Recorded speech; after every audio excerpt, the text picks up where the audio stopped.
It all begins without warning. Not a sign, not a countdown. Just a spark that goes out and an electric silence that covers the planet like a heavy blanket. You are at home, perhaps watching something on your cell phone, answering a message, or finishing a video call. And suddenly, it cuts out. No Wi-Fi, no signal, no power. The first thing you think is that it's just another blackout. It will pass. So you stay there waiting. But 5 minutes pass. Then 10. And it doesn't return.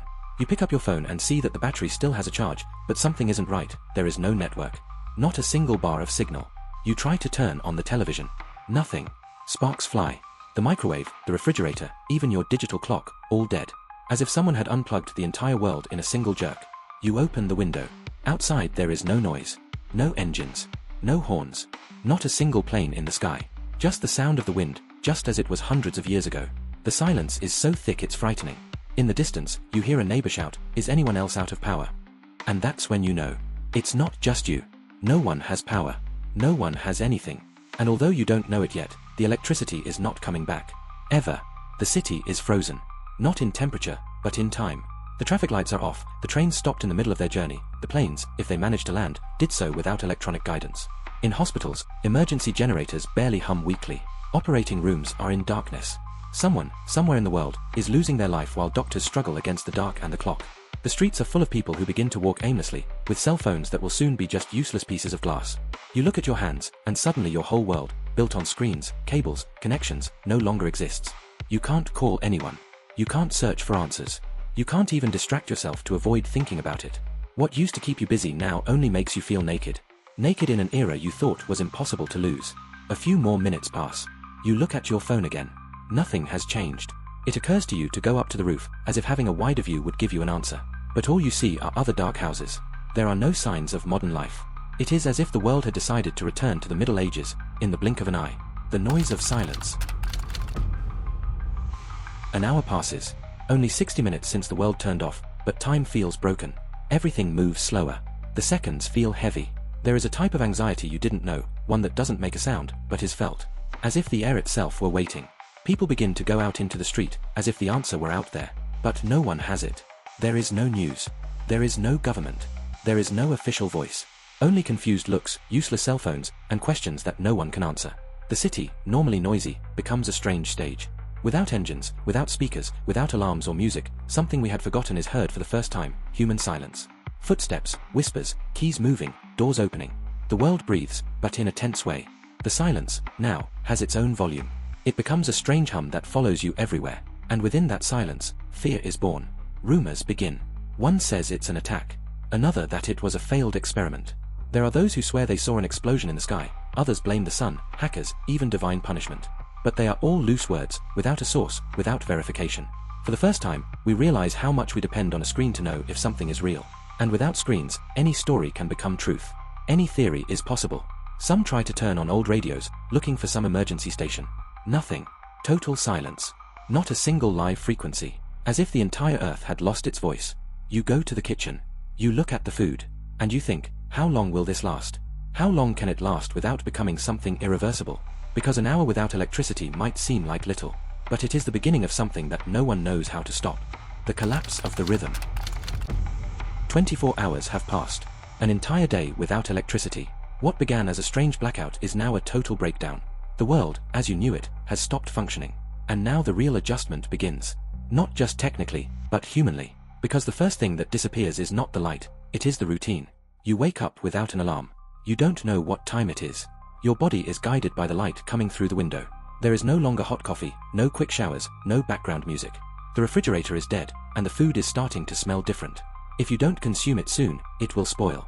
You go to the tap, and the water no longer flows with the same pressure.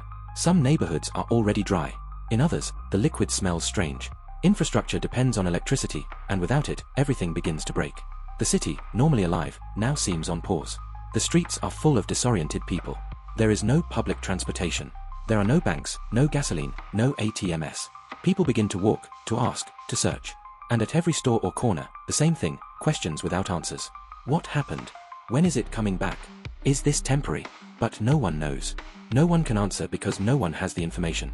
The supermarkets remain closed, but no longer by commercial decision, but by necessity. Some employees didn't show up. Others are there, watching as people gather outside.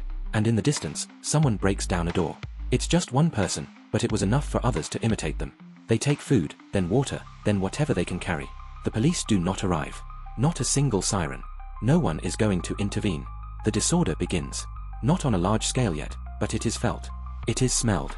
It is subtle. It is that tension in the air, that way in which people no longer wait in line, but push. They no longer ask, they demand. Because necessity is beginning to take over. Because the survival instinct does not wait for the rules to return. In your house, you take inventory. You count the cans, the rice, the water. You try not to panic, but every time you hear a voice in the street, you wonder if it's a neighbor looking for help, or something worse. You begin to value things you never thought were important, a flashlight, a radio, a lighter. You no longer think about entertainment. You think about heat, food, security. The internet is history. Calls don't go through. The television is a useless piece of furniture. Technology is nothing more than a decorative corpse. The dependency you had on those devices now feels like a trap. And in your mind, the most dangerous question begins to appear. What if this doesn't get fixed? Hunger, fear, and dead lights. 3 days have passed. 72 hours. And the body knows it. Energy begins to fail. You didn't eat enough. You've already boiled the remaining water twice. In the pantry, there are scraps, half a bag of rice, some cans you don't know how to open without an electric can opener. And a dense silence that is no longer frightening, it's maddening. Because fear now has a face. It's not an abstract end of the world. It's your empty stomach. It's your daughter asking when the lights are coming back. It's that neighbor who used to say hello and now won't stop looking at you strangely every time you go out. The building where you live is no longer the same. The stairs are dark. The main door, broken. Someone broke in last night. You don't know who. You don't know why. But since that moment, you sleep with a kitchen knife under your pillow. And with an ear tuned to every footstep. The third floor says they were robbed. They didn't take much, but it doesn't matter. What they stole was the "we are still safe." The stores have already been looted. Nothing is left. No food, no candles, no bottles of water. Only empty shelves, broken floors, and a feeling that we crossed a line of no return. The police do not appear. Some say they are in their homes taking care of their own families. Others, that they simply left the uniform behind. Because, who do you obey when there is no system? A group in your neighborhood decided to organize. They meet in the plaza. They talk about surveillance, about guarding resources, about protecting the most vulnerable. It sounds good. But you've already seen one of them with a bat in his hand and a vacant stare. You don't know if they are protection, or a new form of threat. Leaders change when order falls. And some are not looking to help. They are looking for power.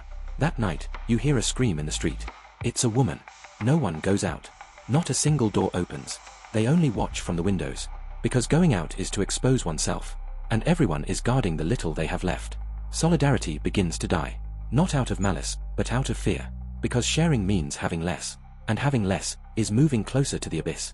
You remember when you thought the end of the world would be fire, bombs, destruction. But no. At least not yet. The end of the world feels more like a slow decomposition. There are no explosions, only avoided glances.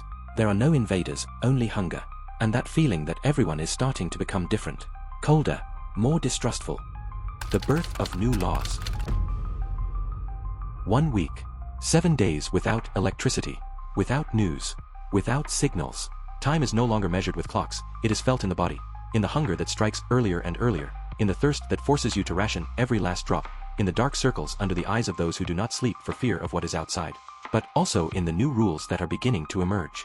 Your neighborhood no longer waits for the authorities. It has been days since anyone mentioned them. What is imposed now are improvised agreements, rules created among those who remained.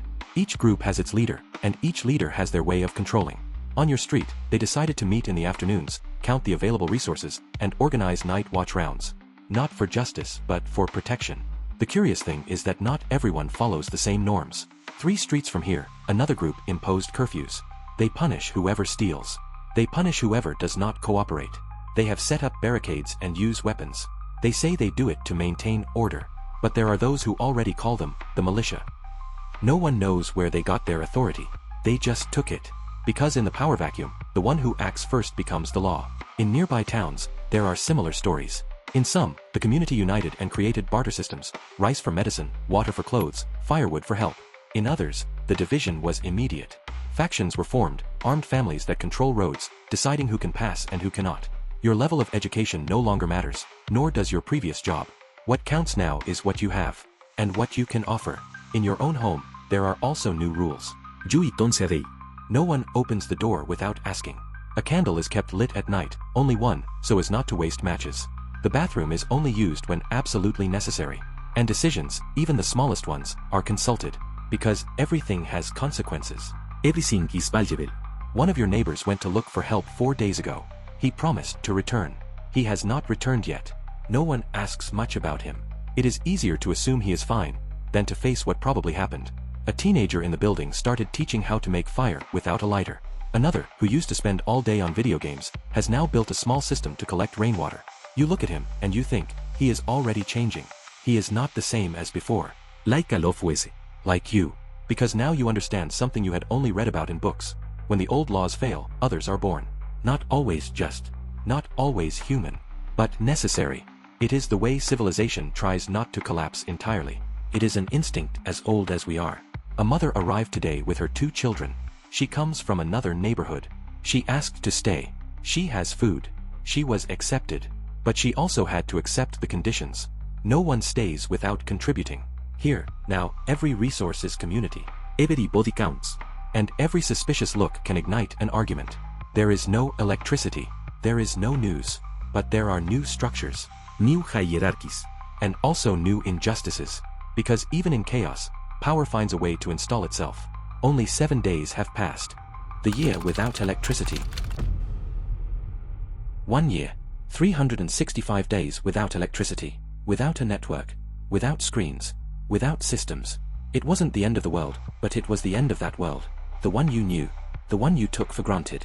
The one that, in silence, sustained every aspect of your life. And now, what remains is something else.